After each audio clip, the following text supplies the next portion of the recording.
Nous allons voir grâce à cette image comment on peut, grâce au niveau, calibrer le point blanc et le point noir d'une image pour lui permettre de retrouver une belle chromie.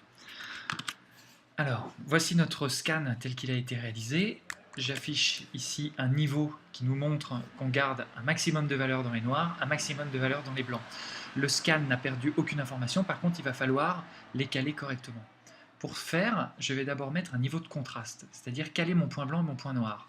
Je vais sur le point blanc, j'appuie sur la touche Alt et je décale vers la gauche le petit curseur blanc. Toutes les valeurs qui apparaissent sont des valeurs bloquées à 255. Ici, par exemple, j'ai le bleu, la couche des bleus, qui est bloquée à 255. Donc, je vais m'arrêter ici pour conserver le point blanc. Si je fais la même chose avec le point noir, je me décale vers la droite. Je vais voir ici des valeurs sombres apparaître sur mon image. Voilà, je les ai en milieu à gauche, je les lâche. Je viens de caler tout simplement le contraste de mon image. Ensuite, ce contraste ne nous permet pas, par contre, de voir les bonnes couleurs. Nous allons donc réaliser à nouveau un niveau, mais cette fois, nous allons travailler sur les couches. La couche des rouges, pour commencer, et en appuyant sur la touche Alt, on fait exactement la même opération que tout à l'heure. On décale le curseur vers la gauche, et tout d'un coup, nous trouvons ici une valeur bloquée en rouge sur la canette de Coca-Cola. On ne va pas en tenir compte, parce que la canette de Coca-Cola est en rouge vif, c'est normal que préférentiellement à cet endroit-là, on ait du rouge. Par contre, ce qui m'intéresse, c'est d'avoir de la neutralité dans les nuages. Voilà, toc, ici, j'ai calé mon niveau de rouge, je passe sur les verts, j'appuie sur la touche Alt, je me décale vers la gauche, du vert apparaît dans les nuages, je me mets vraiment à la limite, voilà, et je renouvelle l'opération, cette fois, avec le bleu. Couche des bleus, voilà, ici, je me cale tout juste.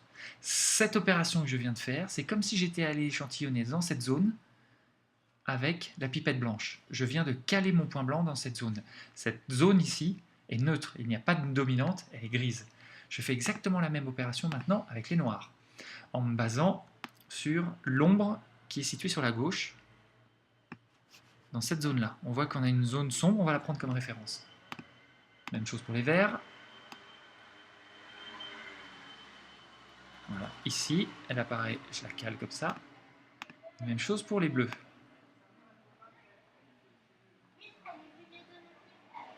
Voilà, de manière théorique, je viens de caler ma couleur, mon point blanc et mon point noir, ainsi que mon contraste, grâce à cette image.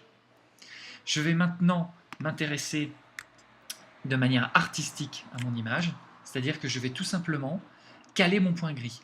Pour le point gris, je peux avoir quelques références que je peux aller échantillonner, je peux juger que mon ciel est gris, et voilà, je me retrouve avec une image correctement saturée. Si j'ai un point de référence, par exemple comme les cailloux, je peux essayer de voir si ces cailloux ont une bonne couleur ou pas, ou sur la montagne au fond.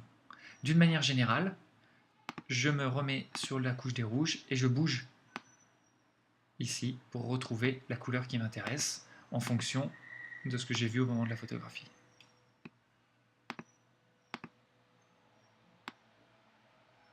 Voilà. Cette dernière opération me permet d'avoir une image bien calée. On partait de là et on arrive à là.